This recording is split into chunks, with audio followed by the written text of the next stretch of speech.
ce temps, donc, que se passe-t-il pour leurs petits camarades? Pour 3 d'entre eux, c'est facile. Ils sont morts. Mais vous croyez vraiment que la mort est le bout de tout, hein? Vous croyez vraiment? Ce n'est pas si évident. Vous allez vous en rendre compte. Mais passons plutôt à celui qui est vivant, le guerrier, qui était sans doute l'homme le plus beau du monde avant que son visage ne soit un petit peu défiguré par la bénédiction de Plouf. Il est enserré dans sa toile gluante, là, plus solide que ses muscles. Et quand on est plus solide que les muscles d'un guerrier, croyez-moi, dans Donjon Dragon, c'est pas rien. Il ouvre un œil, le seul qui émerge de la masse de cocon dans laquelle il est prise, et se rend compte qu'il est dans un temple de LOL, où une petite fille est en train de torturer des hobbits. C'est une façon de jouer qu'ils ont chez les hobbits.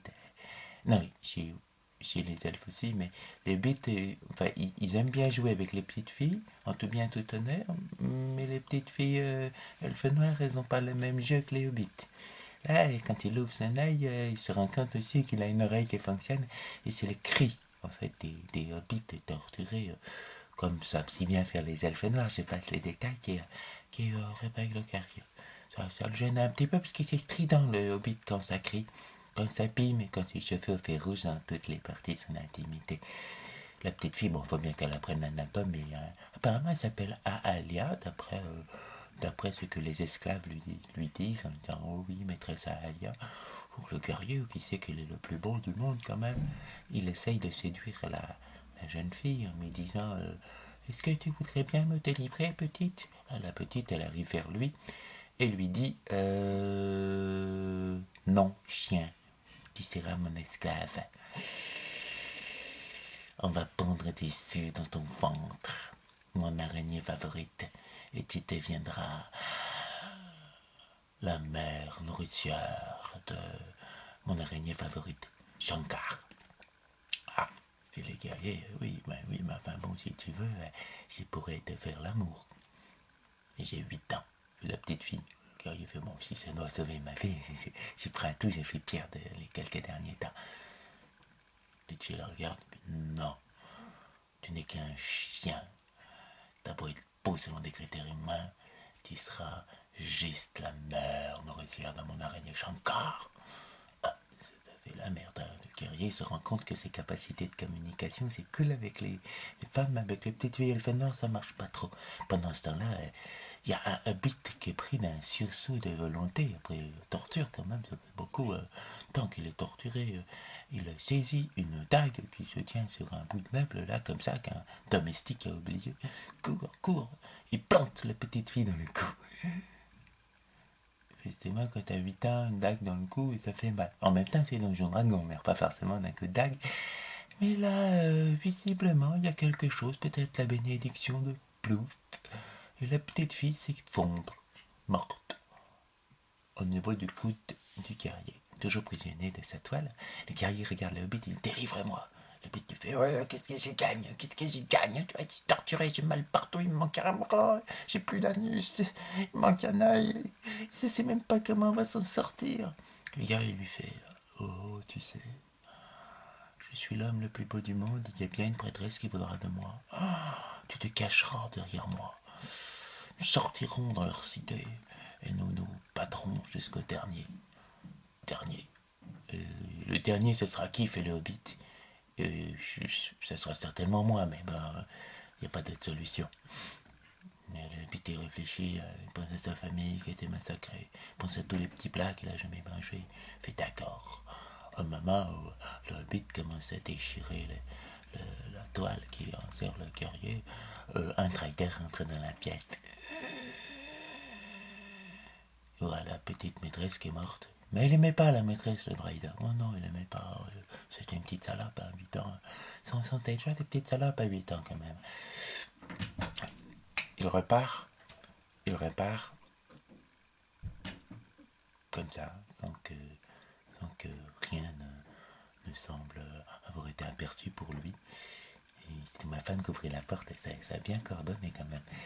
Et le hobbit continue à défaire le guerrier du cocon qui le retient. Il faut bien quand même. Au bout de 2 heures de tâche, Strider quand même, il a pu empêcher du monde de rentrer dans la maison de la petite fille pendant 2 heures. C'est-à-dire s'il était dévoué Strider là. On reparlera des riders un petit peu plus tard, dans une autre aventure, vous comprendrez. Ben, j'espère, parce que c'est compliqué, Notion Dragon, quand le maître des jeux, il est tordu.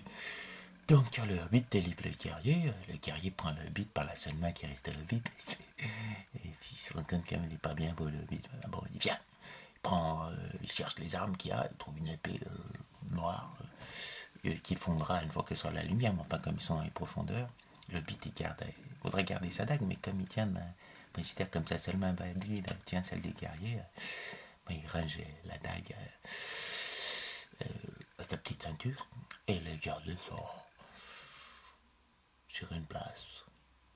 Il y a le rider en face de lui, le rider le regarde, il fait « Tu, la grande prêtresse de l'Alt, tu cette salope, Tanicia, je te laisserai sortir par un tunnel. » Le guerrier regarde le rider, c'est un homme, donc il n'y a pas de possibilité de secte. Pour être sûr, parce que quand le guerrier couche, il sait quand même, normalement, on peut faire confiance aux gens. Mais comme il peut le faire qu'avec les femmes, ça le gêne un peu quand il traite avec des hommes, surtout quand ils ont un corps d'araignée en bas. Je fais bon, d'accord, je vais la tuer, elle est où? Elle est dans la grande tour là-bas. Le guerrier regarde un petit peu, il n'y a pas trop grand monde quand même dans la cité d'Elfenoir. Mais ils sont où les elfes là? Ils sont partis faire la guerre des orques en vanille, au tunnel. Ça va être une grande guerre, les orques sont 3 fois plus nombreux que nous. Mais on est 5 fois meilleurs combattants. Le guerrier fait vite un calcul, ouais, quand même, 5 fois meilleurs combattants, les orques vont perdre. Où ça doit être ça? D'accord, où est la tour, là, je peux y aller? Oui, oui. Mais laisse-moi la petite chose. Hein? Les guerriers, tu dois te laisser la petite chose, mais j'ai promis que je... Non, tu me la laisses, j'ai besoin de jouer. Le petit plaire, quand il implore, je t'ai sauvé, guerrier. Guerrier, ouais, c'est vrai, c'est vrai. C'est vrai. Plante un coup d'épée dans le rider, il le tue. Un seul coup d'épée, il va vite, hein, c'est appelé les coups critiques, des fois. Le rider était fatigué aussi, c'était un jeune rider. Un coup, c'est rare, attention, un dragon quand même, malgré tout. Là, le guerrier réfléchit, normalement il aurait fallu plusieurs coups. Il se dit peut-être que la bénédiction de Plouf est sur moi, qu'elle est revenue. Il se touche comme ça, il a une illumination. Il prend toujours le hobbit, il fait viens, on s'enfuit. On va pas tuer la grande prêtresse, fait le hobbit. T'es pas con, non? Ils sont au moins une quarantaine dans cette tour là, on va crever comme des cons, on se barre.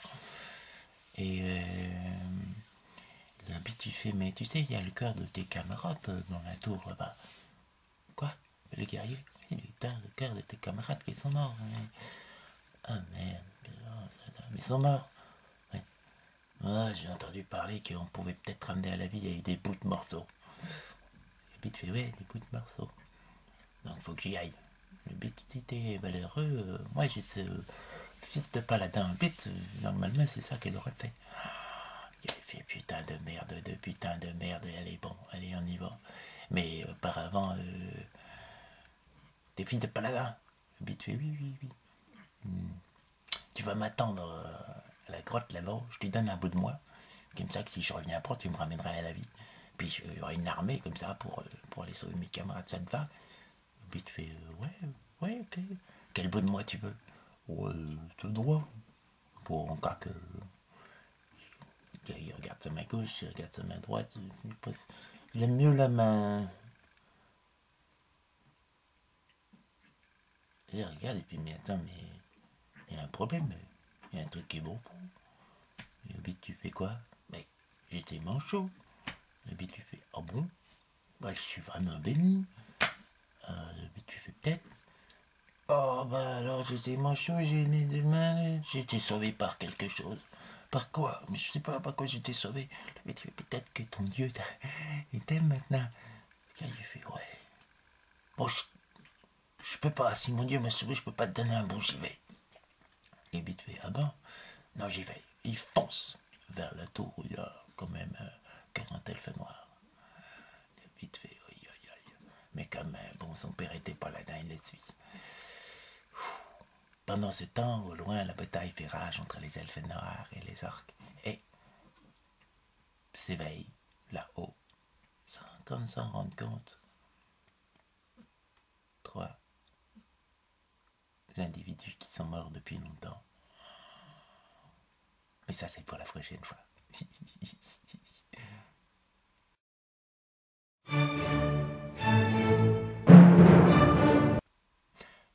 j'aurais bien gardé vivant le Drider et tué le Hobbit, mais j'ai reçu des messages des lecteurs qui veulent des choses gentilles et mignonnes. Alors, ben, j'ai bien été obligé.